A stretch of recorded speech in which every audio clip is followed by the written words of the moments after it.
Thank you, everyone, for attending today's webcast entitled "It's All About ROI: The Building and Placement of Ultra-Dense Networks."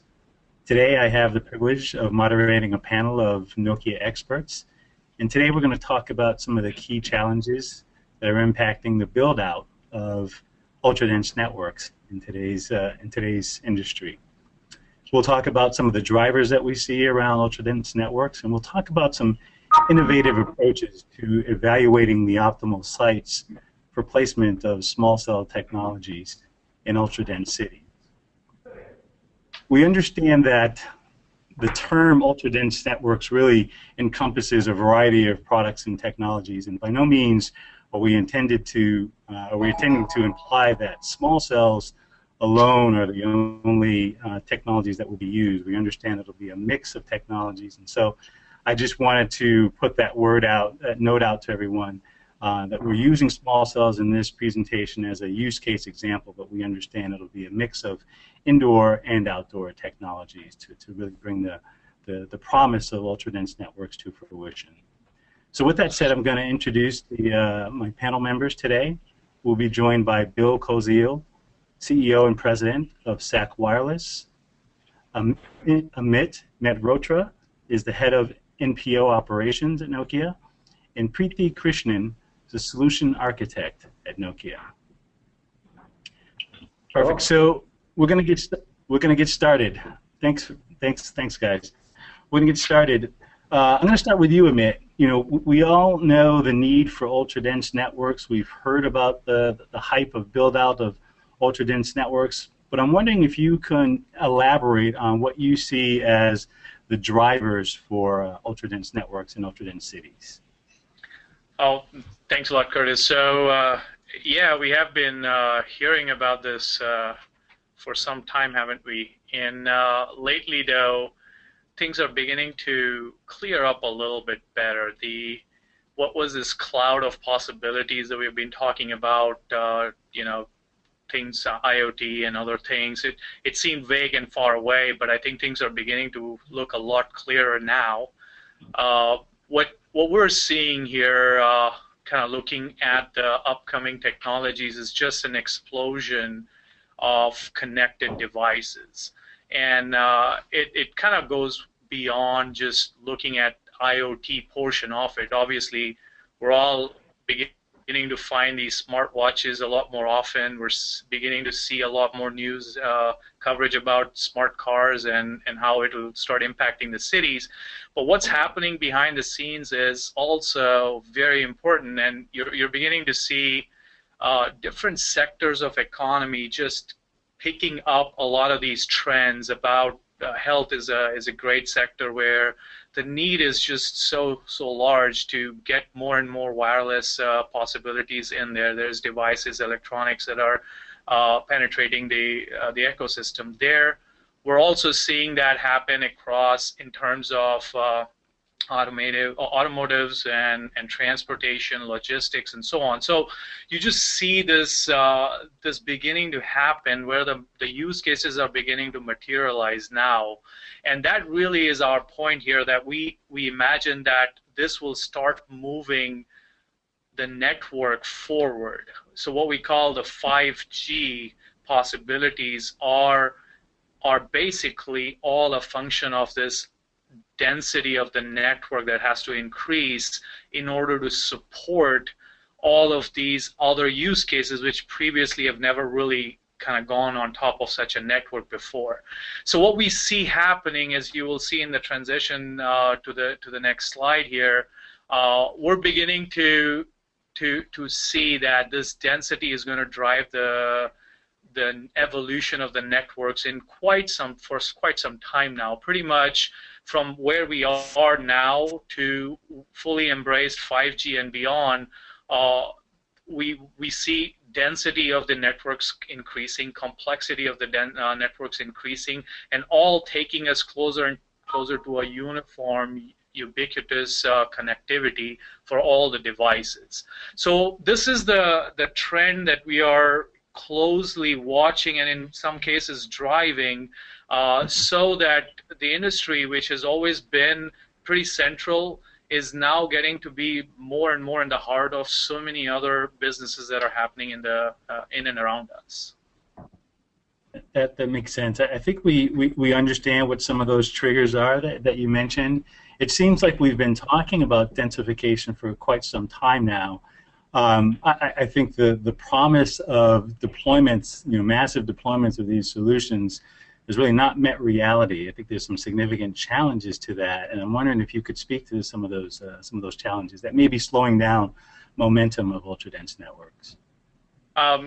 Great point. So we have all kind of gone through that hype cycle where we could see the need and we could start talking about the concepts, but we have also sputtered along as we have seen things go about. So I think it's important to understand first the current challenges and driver, because they have a huge bearing on how the network needs to evolve.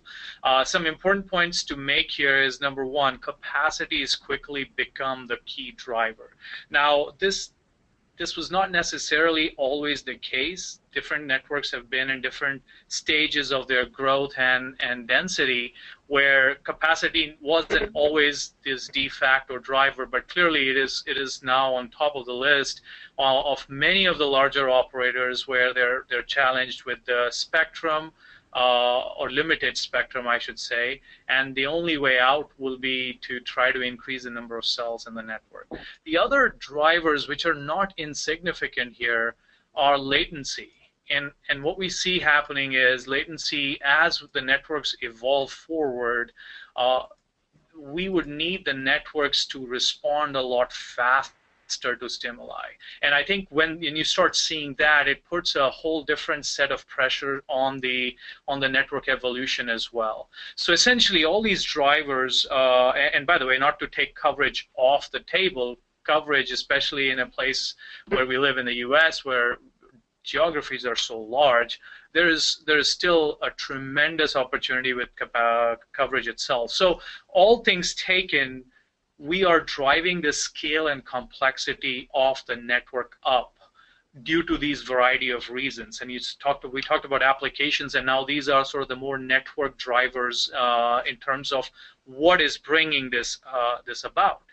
But ultimately, there is the more fundamental reality to this is it's great that it is needed, but can we monetize it? And I think that's the question that is central to much of the conversations that we have with our immediate customers are, where's the ROI? If I can go and build more capacity, but will I have enough gain there to come back to it? So these become the underlying driver, so to speak, of the trends that are moving us forward then in this direction.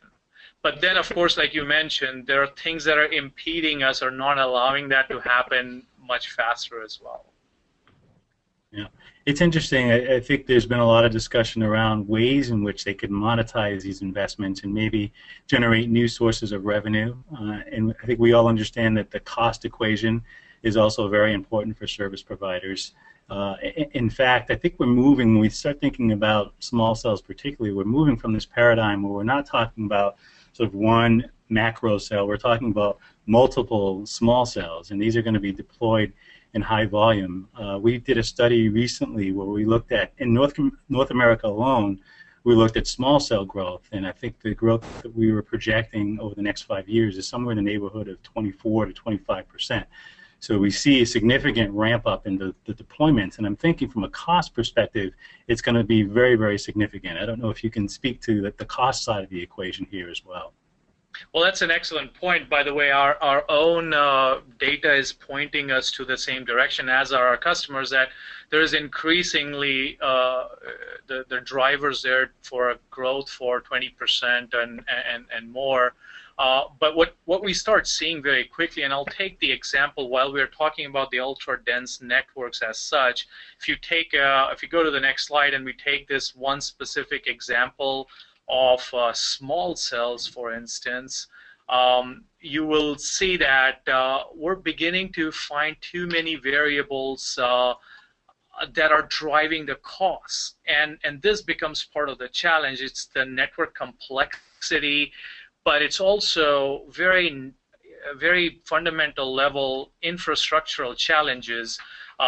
So if we can go to the next slide, then we can specifically address the particular point. Let's pause here for a second for the presentation to catch up. There you go. So from our small cell point of view, what we have been looking at is and seeing the various deployment scenarios. What we find here is that before a new node can come up, right from early design and estimate stages all the way down to fully deployed on an infrastructure that was leased and the build and the construction costs, there are multiple variables, and each and every one of these variables, any one of them can come and upend the very fine balance that the ROI has. So the expectation clearly is that since we're going to build so many nodes and these are smaller cells, we want to build them as effectively, efficiently, and economically as possible. But what we're beginning to see clearly here is acquisition and backhaul, for instance, are some of the very, very fundamental cost drivers here that are preventing that from happening in a streamlined way. And by the way, the important point here to make would be the variability. So there is no one particular formula that seems to work everywhere in every one of these markets. We're seeing that if I were to choose a microwave backhaul to avoid the fiber costs, then there are other set of factors that kind of chain of that can come and cascade to add to the ROI. If we were to go with fiber, of course, availability, cost of getting fiber to the pole or power to the pole, and things like that. Every one of these factors causes a possible ripple effect further down. And the point here being, with no certainty, your investments are going to be held back because they're, you want to be able to predict what the build cost would be, and unless we can do something about this problem, we see this the continued challenge in the marketplace today. That makes sense. So I think the little flow chart on the bottom of the slide actually kind of addresses that before you're kind of able to build, you go through access, power, backhaul, RF, and all these various stages. Any and every one of these points can really just escalate the cost so high that before I can get power to that particular site, the site may not be as effective as we thought we would be originally. So. Yeah. I like the approach. I think what you're talking about is looking at things holistically so that you can factor in all the different issues that go into placement of some of these small cells. And when we start thinking about all of the sort of ingredients, if you will, there's an interesting ecosystem forming that I think is unique to ultra-dense networks, and it's the municipalities in dealing with the city officials. So you may be able to find the best location, right, for the small cell, but how do you deal with this sort of new dimension of engaging with municipalities and city officials? Preeti, can you talk about that at all? Yes. So we partnered with the Ivy Business League, and they conducted a study surrounding the issues with small cell deployments. And some of their findings, as you can see from this slide, is that there's a lot of legal requirements and standards based around pole attachments and zoning and permitting. And each municipality has its own legal standards that they have to uphold. And this can become a huge issue because then we're not able to find a streamlined process for this. So as you can see, the biggest challenge is to create certainty about the deployment locations. So a way that we're trying to create this or overcome this is to bring knowledge to all the municipalities and the city officials. And so we have to bring knowledge to them to let them know how small cells is helping their cities. Some of the issues is that cities are passing ordinances that can create hurdles, added hurdles to all the obstacles we're already facing. So as you can see, there's some sites that are very high in cost, and until we lower that by bringing more knowledge to power utilities as well as backhaul fiber providers, we can't find the most efficient way to go deploy these. In order to create a mass deployment, we have to go and reach out to these city officials, talk to them, let them know the benefits of small cells. Perfect, perfect. Yeah, Bill, I'd like to get you to chime in here because I know that you and your company has had lots of experiences in terms of engaging with municipalities and city officials. And I think they're going to be an interesting stakeholder in this whole deployment of ultra-dense networks. They have specific requirements or value propositions that are important to them, particularly as it relates to things like aesthetics, the look and feel of how these things get placed in their cities. Can you talk, are there any sort of engagement models that prove to be the ultimate, an optimal model for engaging with these folks? Yeah, so thank you, Curtis. Just to add on to what Preeti said, I think it starts with strategic planning and identifying mutual benefits. That's really where this begins. When you're going to do a mass rollout of small cells or any type of cell sites in the city, it really takes strategic planning and finding mutual benefits that's going to help educate the cities, the utilities, the different players within that municipality or jurisdiction. So the way we look at it and the way we've approached it is really to work with the city, with the cities themselves and the city officials, obviously the different government agencies within that city. They're all familiar with the need for UDN. They're actually very supportive of it, is what we find out. It's necessary. They understand the benefits and the necessity to support the government personnel within that city, the first responders, the businesses, and of course the everyday patrons moving in and out of that city or throughout that city. Next, all of these cities have aging infrastructure. They've got light poles, they've got mass transit canopies that all need maintenance and upgrading from time to time. With these, through strategic partnerships with private companies or the carriers, we're able to defer some of those cities are able to defer some of the costs, some of that infrastructure cost related to the capital needs and upgrades of those facilities. So again, from approaching the city standpoint, there's a need and a necessity that they're very open to discussing and looking at. From a pure just site densification, when you're talking about small cells, there are obviously the ability for the small cells and a number of small cells to augment or even replace, in some instances, macro sites throughout a city.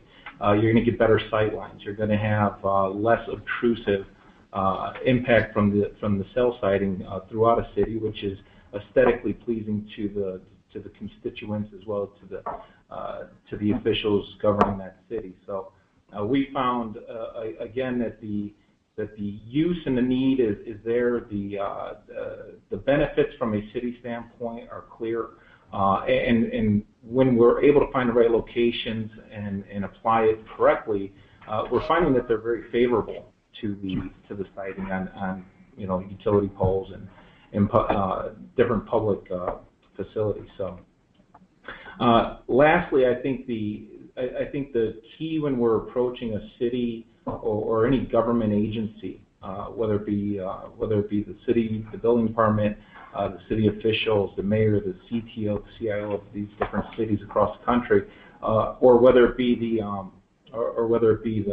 private owners, it really comes down to, can we identify a win-win situation, whereas we're able to build out the network, do it in a cost-efficient manner, in an aesthetically pleasing situation.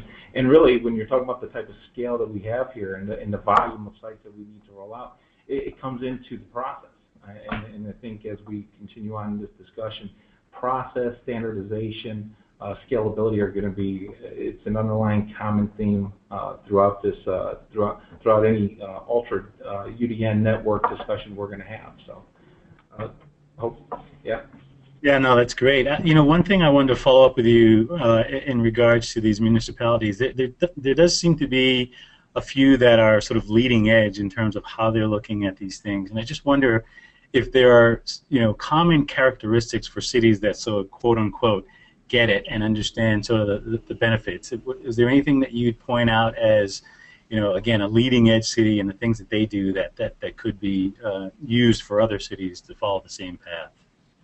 Yeah, no, it's a great question. We happen to be based in Chicago. Chicago is one of those leading edge cities, and when you look at if you look at what the city is trying to accomplish, they want to attract business. And in order to attract business, there's a need and a benefit to having ultra-dense networks, great coverage, easy flow throughout the city. And it not only impacts the companies that are willing to move their business here, but it also impacts the everyday use for the city. Smart meters, identifying parking, traffic lights. I mean, there's just so many applications that they can benefit from here. That the cities that get it, they tend to be the bigger cities with more congestion, with more challenges that are trying to aggressively attract businesses and people to move from the suburbs back into the urban areas. And we happen to sit in one, but there are many. New York, San Francisco. When you look at your high density older cities, they tend to be on the leading edge, and I think it's out of want, but I think it's also very much from a need standpoint. They identify the benefits of having an ultra-dense network in their city, how that can relieve some of the congestion and traffic and other challenges that come with aging infrastructure. So they tend to be on the leading edge. Yeah, that makes sense. Well, I can tell you one thing for sure. I'm in the Boston area, and we're putting a bid for the Olympics, so maybe you guys should be talking to our mayor. Well, Curtis, Curtis, I'd provide a little perspective. I think something Preeti said earlier, and to build upon on what we were just talking about the cities. I think the industry as such is the telecom industry, carriers, OEMs, all the suppliers included in there. I think we have a little bit of a work to do in front of us. The burden is really on us in many ways, and we haven't been successful in selling the benefits of these networks. So while at the geek level we all understand that this is a 5G network and it does so many cool things, I think for that to translate into the city level of understanding, what does it do for my infrastructure? What does it do to my healthcare, my emergency response, and so on and so forth? I think this is an area ripe open right now for us to go back and talk to them and really get the whole ecosystem with us, so that it is not perceived as here's someone who wants to use the assets, but really it is about let's evolve to the next stage of the city, a smart city, so to speak. Yeah, and I think the ecosystem that we talked about, is very unique here when we start talking about the different constituencies, the utility companies, the municipalities, your ability to sort of expand your sphere of influence beyond just technology and start talking about business benefit for these folks, I think becomes very, very important. So we've talked about a lot of these issues, and from my perspective, I'm wondering if we're moving, and I'll ask this question to Amit, since you chimed in there, are we moving to an environment where what operators really need is this sort of industrialized approach that takes into account all the things that we talked about in a holistic manner, but also gives them some predictability in terms of cost to deploy and time to deploy? Can you talk to that at all? Yeah, absolutely. So I think we have kind of made it clear that this is needed, but in order for this to happen, I believe what really needs to be understood, and this is our learning from the last couple of years of talking to all of the players and actors on this, and including our customers and carriers, is a need for providing a whole holistic techno-economic model that tells me what ends up happening if I were to go put a small cell here, or I put a different kind of a cell in this particular area or location. What is the benefit I get? What are the cost implications that I should be ready for? So it really, what we feel will help us all get to that next level really would be that, what is that techno-economic model that allows us to take a build of the UDN network and say, here is a very predictable way to go build an infrastructure. The movement of a cell site or a small cell from one end of the block to the other can have a huge impact on the spectral efficiency of that cell, the cell's ability to provide capacity to the network or add capacity. It can go from being a great cell in one corner to being an absolute interferer in the other corner.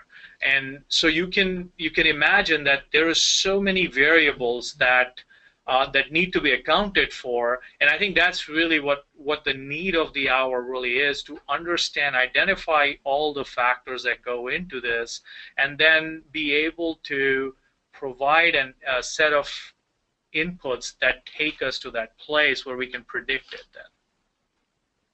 That's perfect. So if you think about this from an operator perspective, and I know you presented some statistics on the cost, and they're very much in line with what we're seeing. In terms of a deployment, we're looking at roughly 40% of those costs being around things like site acquisition, deployment costs, site selection, and that's not including the ongoing costs around maintenance and things of that nature. So if you look at it from a Nokia perspective, how do operators sort of maximize their investment and ensure that they've selected the optimal site, if you will?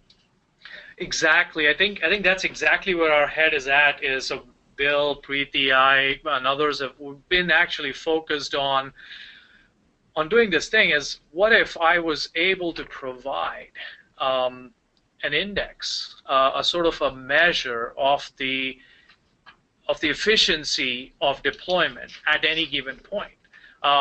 We call this as a working name of a site value index. What if I was able to go to every vertical asset on this infrastructure, on this intersection, and say, if I were to go put the site there, it would cost me X dollars, but the benefit would be this much additional macro capacity added, this much about additional spectral efficiency enhancement.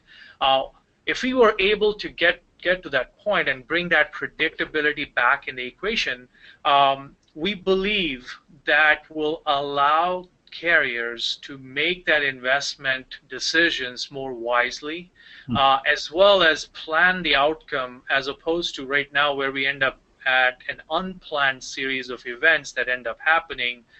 We pick a location, go there only to find that power to that pole is going to be an extra $30,000, and by the time I get the build, it's way off my original budgeted business plan itself. So the idea really is to provide a site value index that takes into account the location, the rent impact of the location included in it. For instance, if I were to go to the building that's next to this little pole, I might end up paying about 10 times the rent, and over a period of 5 to 10 years, that can be a substantial part of the overall build plan itself. So I think that's kind of where we are.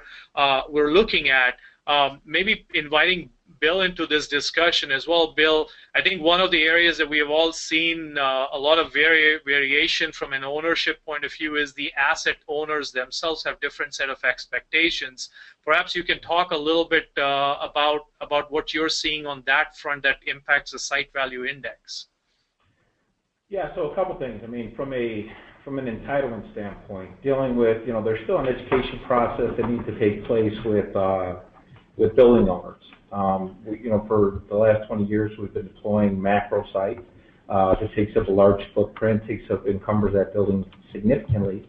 And if you're talking about adding a couple of small cell antennas on the side of a building or at an intersection on that building, there's just a different value and a different ability to pay, a lower ability to pay that amount of rent as we've done with the macro sites. So we still find that the landlords they haven't transitioned. We're all trying to figure this out real time, and landlords and their expectations haven't really kept up with what we're trying to do with UDN.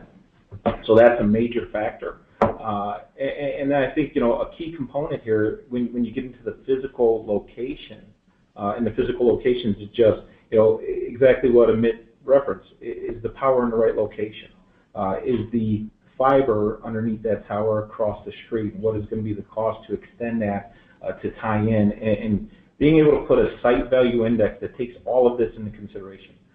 Not only the cost of securing that facility, but also the height, the coverage, the constructability of that, the access to power and backhaul, you really have to take a holistic view and put that all into what we're referring to here as the site value index, so that you get a rating on the viability of that site. And you have to be able to do this very rapidly. So this is data that has to be collected and vetted and updated real time, so that you don't make what we refer to as that $100,000 mistake by just being on the wrong corner. And so that is definitely a challenge. I think that's a challenge that we're collectively as an industry working through. That over the next 12, 18 months, I think we will get better at. But we've got to be able to take all of those items into consideration to make the right decision, and then you have to do it rapidly. In order to roll out the tens of thousands of small cells across the country that we're talking about in these urban areas, you've got to be able to perfect this process. And that's a great point, Curtis. Just to bring it back a full circle back to that question. So it's not only doing this identification, but I think what we are beginning to have our carriers demand is to be surgical about it, because in the large scheme of things, there is the thousands of nodes needed, but we've also gone through the phase one of where thousands of nodes without consideration to these factors can result in thousands of mistakes too. So I think that's where Bill's point is important, is whatever we do with this location site value index really needs to be scalable to the needs of the hour. So from a solution standpoint, and I'll throw this out to the panel, whoever wants to take this question, how do you see this integrating into the service provider's existing operations? Again, you had mentioned that there's existing processes that they use. This might be a step in improvement above and beyond what they use today. How do you see this sort of playing with maybe tools or solutions that they have in-house already? Well, so Bill, do you want to take the first stab at it from at least the acquisition, and then we can talk a little bit about planning and downstream then? Yeah, so I touched on it a little bit. So there's from an internal standpoint, operator standpoint, what we're finding is, the RF effort is similar to what we've experienced in the past. There's some variances to that, but the major difference right now operationally within the carriers and that we're experiencing is on the acquisition side. To a certain extent, the zoning and permitting we found to be a little bit more streamlined because there's less, visual impact and what have you. But from a pure acquisition, being able to secure deals with cities, with light poles, to be able to work with the utility companies, the challenges that come with installing on a utility company pole. There are certain certifications and requirements there that have to be taken into consideration. So it's again, in some instances, those were one-off situations over the past, 2 decades as we deployed these. Those were sort of a last effort siting for us, and today it's becoming the primary siting. So that whole shift there, that is the shift in the process, is going from this is a what if we have nothing else, if we have no other option, to a this is my primary target that I would like to acquire and install on. So that's the process shift. I think a lot of things that we've done in the past apply, but it's just a different speed and scale, and in that is the change in process. So kind of picking up on that, and Preeti and I have encountered this as well from a process point of view. Oftentimes, things are siloed, and not that it was bad, but it's always been that a planner decides the location, throws over the search ring, and then the candidates are accumulated and so on.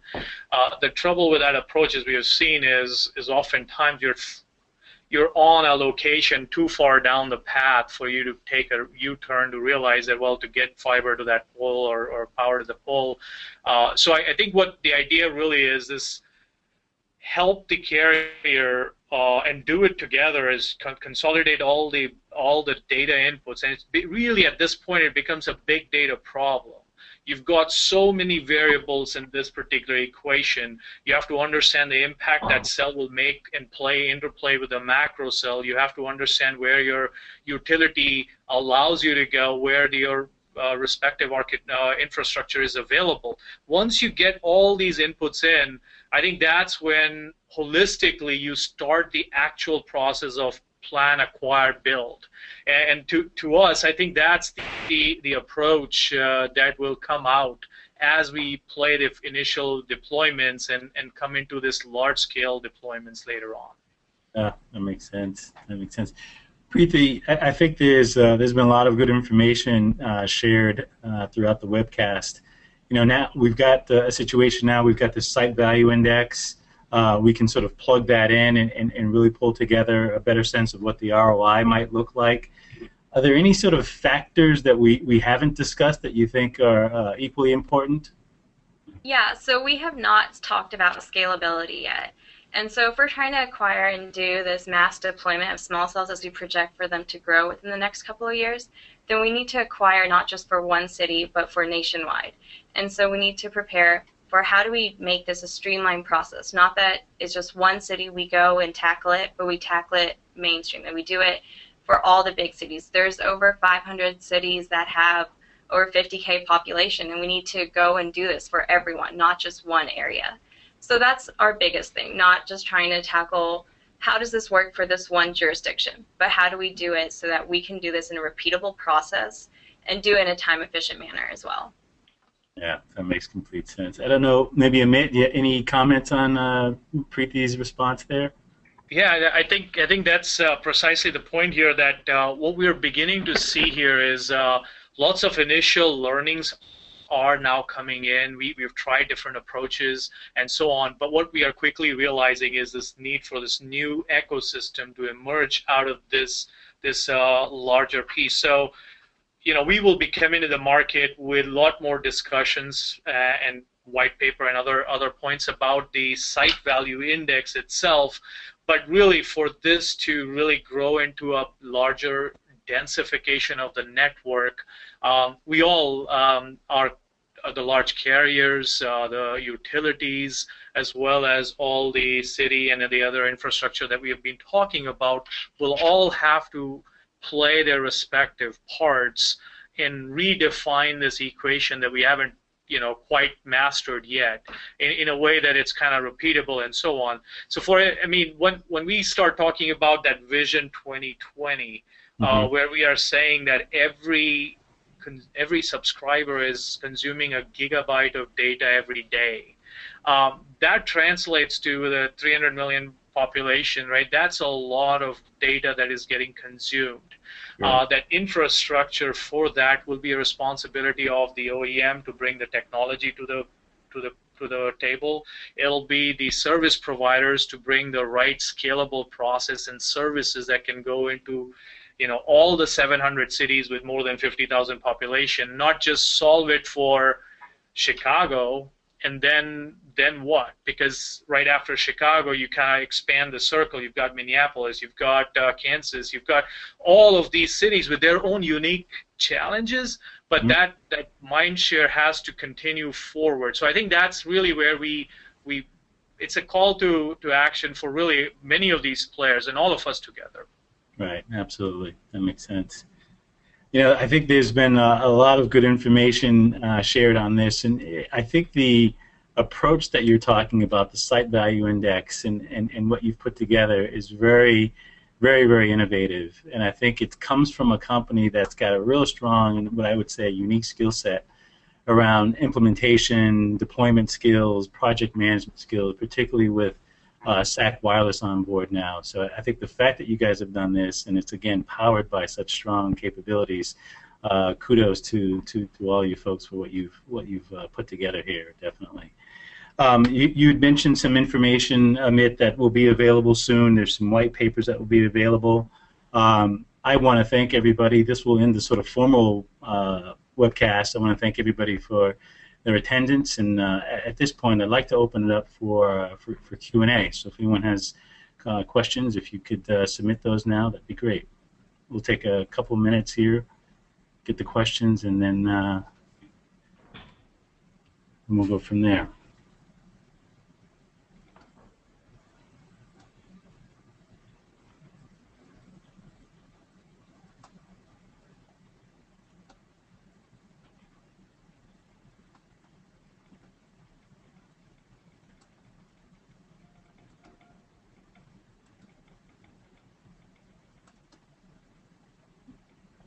So I've got the first question here. With the CapEx and OpEx defined, how can a utility company or an operator monetize a single small cell site? Anybody want to take that? Sure, we can. I am trying to get to the bottom of the intent there. So obviously the selection of the infrastructure to deploy asset like a small cell kind of depends already into consideration what is the OpEx impact, what is the CapEx impact. So I'm assuming that the question is motivated by what benefit can I draw from that. So as a utility, someone who is looking after power infrastructure or other types of infrastructure in a city, we're seeing a very, very healthy trend towards an embracing of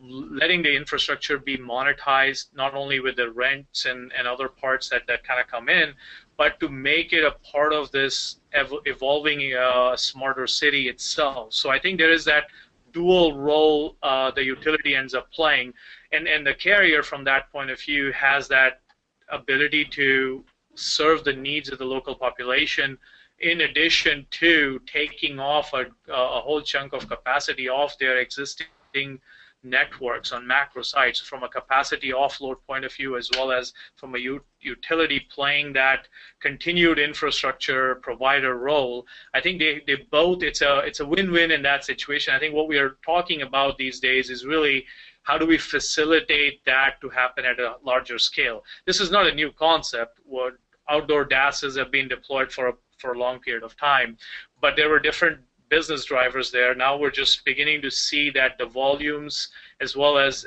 the nature of this build will have to drive a different kind of an equation. Does that, Bill or Preeti, anything else to add from your end? No, I think Nate's video might be held up here.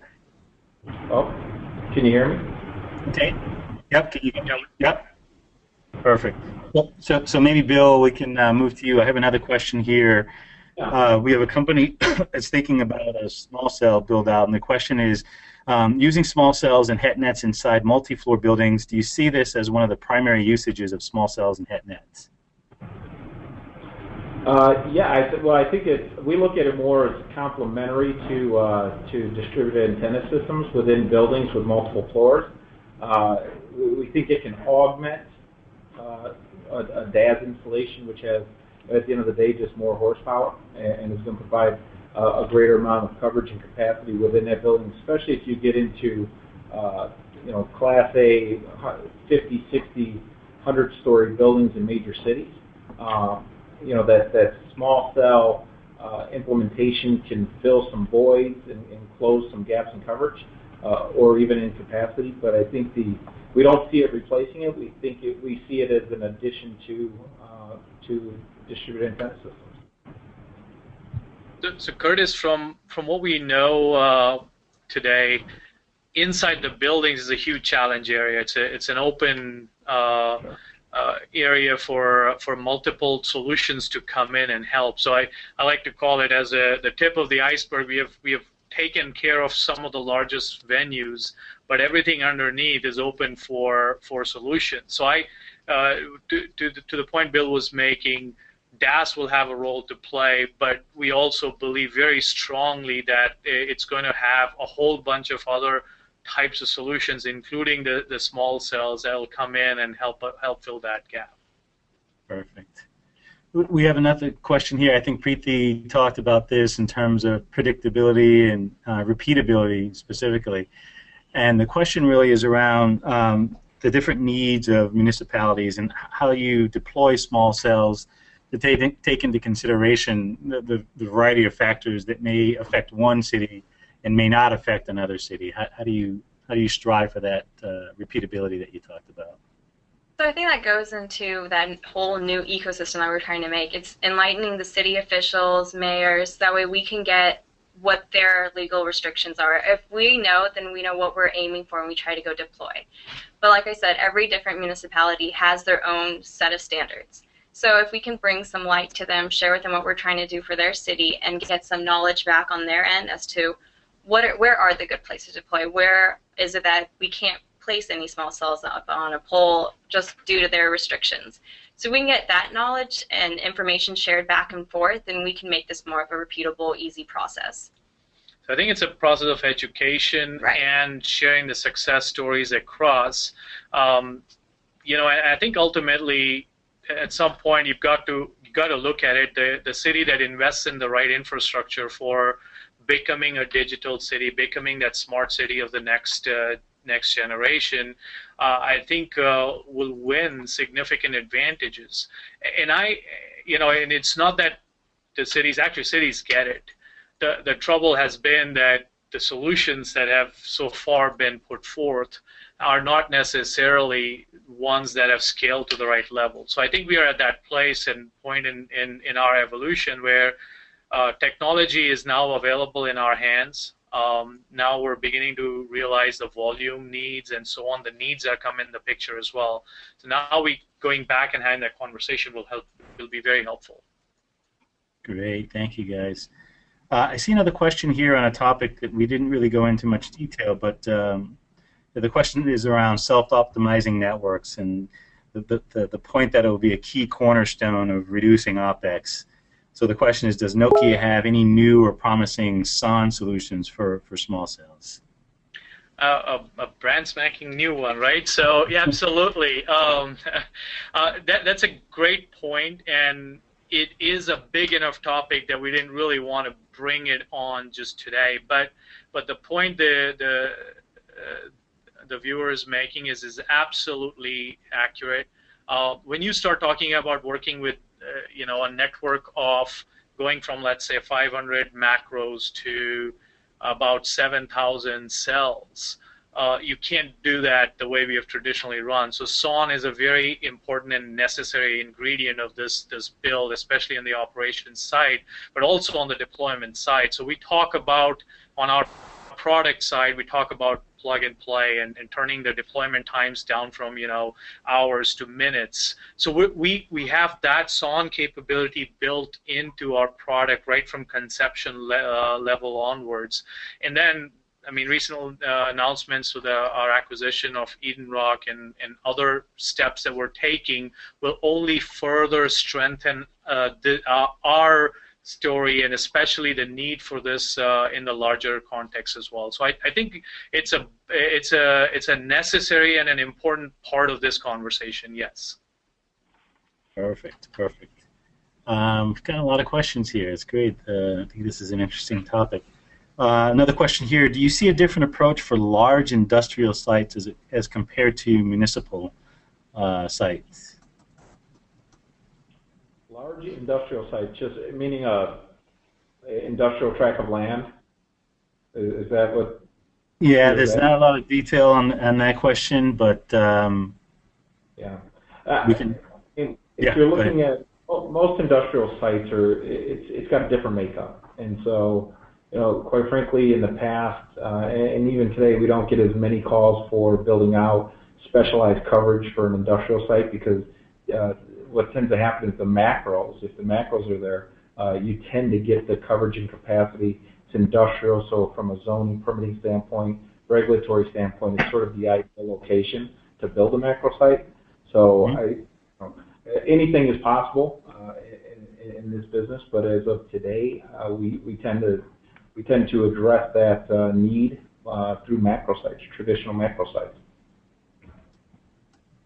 Perfect. Just going through the list here is a couple other questions. I know that as part of the 2020 vision for Nokia, there's a public safety part of that vision as well. So there's a question here relative public safety. The U.S. is planning to deploy national public safety broadband network. Can you discuss what your view is on using ultra-dense networks for public safety usage in 2020 and beyond? Great question, and I'm not sure if I'm the right expert to talk about the level of detail on the public safety plans point of view, but public safety is actually an excellent example of where a greenfield network needs to come up. And we, as the technology has evolved, we're at that 4G stage, and any greenfield network that comes in right now will, by definition, end up being some form of a UDN network. So when public safety, UDN being the ultra-dense network, when public safety players are kind of evaluating them, we're still in that RFP, RFQ stages where we're seeing a lot of activity. I think where we see a lot of opportunity is to take advantage of what we're beginning to see in the small cell technology and plug that in to say, here's a convenient way to blanket or bring coverage and provide that level of reliability you need in the network. And I think those become critical criteria, as also with delay and latency. So we do agree that public safety will be a big player here. Not close enough to understand exactly sort of their choice and decision making going on today, but I'm sure UDN is top and central in their mind share right now. Perfect. Absolutely. Bill, one here specifically for you. Can you compare the time, cost, of site acquisition agents on small cells versus macro sites? I'm sorry, Curtis, repeat one more time. I was trying to look for the question here, but I don't have it. I think I'm behind. Repeat that one more time. Yeah, no problem. Can you compare the time and cost for site acquisition agents on small sites relative to macro sites? Yeah, a couple different aspects there. I think if you just look at the timelines and cost, they're just very different. When you're looking at macro sites, you tend to talk about an individual that is out looking for a site, and depending on the complications of the siting, the jurisdiction, the regulations around it, it can be a very quick process, or it can be a drawn-out process. So if you're going into an area where there are existing infrastructure and towers or buildings, you tend to see that process, the timeline be shorter, the cost be relatively limited on a site-by-site basis, and rather efficient. But if you're talking about a more difficult jurisdiction, then you're going to have a more drawn-out, costly experience from an entitlement standpoint. And then when you look at the macro side, or the small cell side, when you take that into consideration, it tends to be much more intensive and costly up front to put in timeline-wise, to put an agreement in place with a utility company or with a city or what have you. But once that is done, administering it becomes much less costly over time. And the timelines should also improve drastically once that form agreement is in place and standardized. Perfect. Thank you, Bill. Maybe there's another Nokia infrastructure-related question here. I'll throw it out to the team and see who wants to take this one. What Nokia equipment are you intending to use for the small cell? And will it change if it becomes an indoor signal source connected to a distributed antenna system? Wow, great question. Good plug for the product as well. So FlexiZone Micro is really our flagship product that we're coming out on the outdoor side. 5-watt output and very versatile, basically just probably the smallest form factor in its class, and ability to go put it in on an infrastructure or vertical asset is really easy. All you need is AC power and then just an Ethernet cable. So that's really how easy that is, and that also makes it really an easy shift into the indoor solution space. In fact, we are currently very much designing networks already where the 5-watt cell is powered down, and we're running a DAS tail from there, so it can serve that purpose. I think the really important point, though, to make is capacity is really the key there. I think the ability for a small cell, just because it's small, it should not just take, serve 10 people or 20 people, because it's going into the places and use cases where there are still hundreds of people. So I think that the capacity and what we talk about as having the same amount of capacity as a macro sector does is really an important part here. So I think when you build that thing, it's a great solution to take indoor as well, although we have a FlexiZone solution for indoor, which is a 250 milliwatt as well. So I think we're covering both sides, but at the same time, we do see a lot of creative usage of one and the other place. Perfect. Thank you, Amit. I'm going to take, I think we have time for one more question, again for the panel, whoever wants to chime in on this one. What site/access point ownership model do you see emerging among the multiple players that consider deployment? So municipalities, carriers, building owners, etc. So I guess between Bill and I, we can try to wrestle with this one.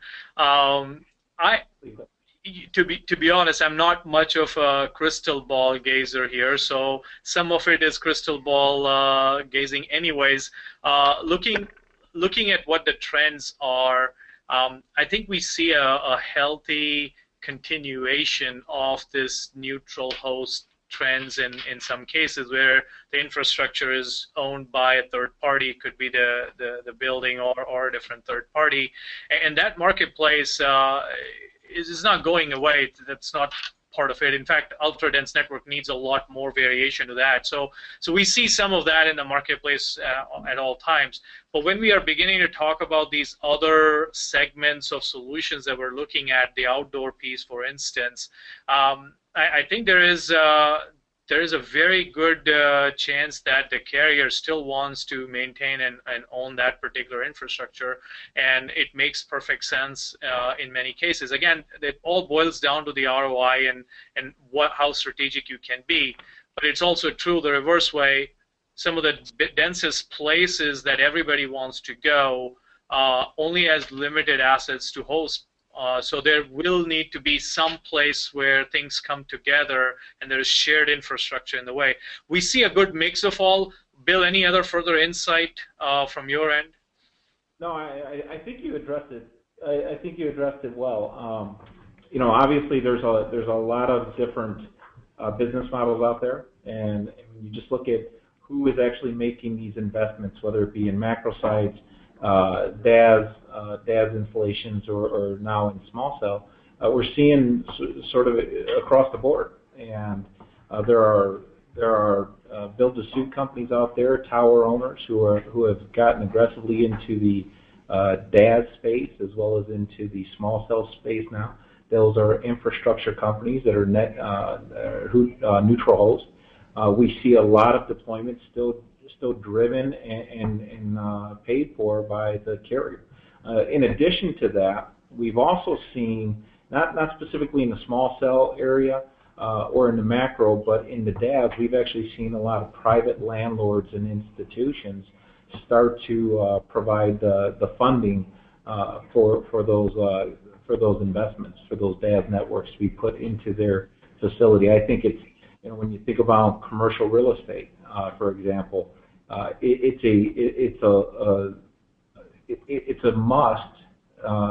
a must-have for any tenant moving into a new facility, taking on tens of thousands of square footage in that facility. And we're seeing a lot more of those management companies and private landlords reaching out to us to actually come in and design and build, and they are actually funding those investments. So we're seeing it. I think all of them, the carrier, the build-to-suit companies, the neutral hosts, as well as the private landlords and governments, are all going to play a role in that and all be relevant far into the future. And perhaps, Curtis, to take that slider down in the future where we need to be eventually with total UDN and 5G, it's much like infrastructure like electricity. When building is being built, Georgia Pacific is not coming and saying I will build the sockets and run the line. It's a part of that building infrastructure. It gets built. All you got to go do is there is power available. Similarly, we will be at that place where wireless will be part of the infrastructure. I think what we're talking about is paving the way to get there right now. So. Absolutely, absolutely. I think we have run out of time for questions, but I think we've hit upon a very interesting topic just based on the number of questions that we have submitted here. And I apologize that we didn't get to everyone's questions, but we are taking note of those, and we will respond directly to any questions that we didn't get a chance to answer on the webcast. I'd like to thank my panel members, Amit, Preeti, and Bill. Thank you very much for all the informative information that you provided. And this will formally end the webcast. Thank you very much.